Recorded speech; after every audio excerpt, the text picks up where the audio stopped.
U.S. Customs and Border Protection has a nearly impossible assignment. Try to intercept all the stolen automobiles leaving the country.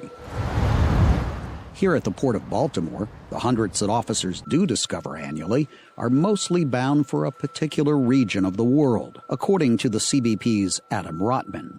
I'd say 90 to 95% of every one of our stolen automobiles is headed to West Africa.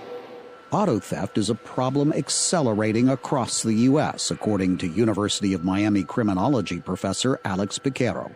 There are people who are stealing cars and car parts to sell them very quickly in the local markets.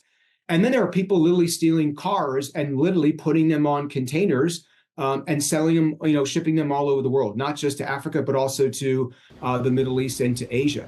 CBP uses mobile giant X-ray machines to scan containers and determine whether they seem suspicious and should be opened.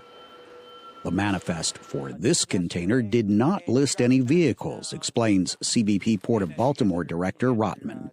It's supposed to be only household goods in there. In this example, there's at least 3, probably 4 cars in that container.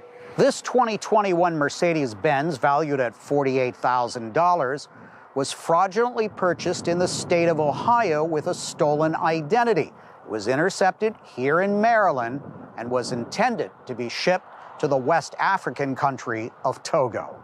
This container we just opened today, the vehicle on the top here, that Honda, we've already verified through the VIN number that car is stolen. There is 2 more in the back. There's another one hanging from chains. Law enforcement says criminals frequently rent cars for a 30-day period, drive the vehicles directly into a container, and post a fake VIN, the vehicle identification number, over the real one. The car will not be reported stolen for a month. By then, it could already be on a ship on the high seas.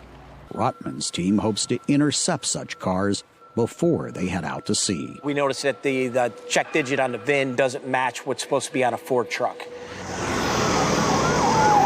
Authorities in some countries in Africa are now working with Interpol to try to seize stolen vehicles that managed to slip past U.S. port checks. But that cooperation is inconsistent, says Professor Piquero. Some governments will play nicer and other governments won't. You can't search every container. That's why the security at the port is so critically important. With so many buyers seeking a deal on a used car, often with no questions asked, there is unlikely to be a slowdown in the global traffic of stolen vehicles.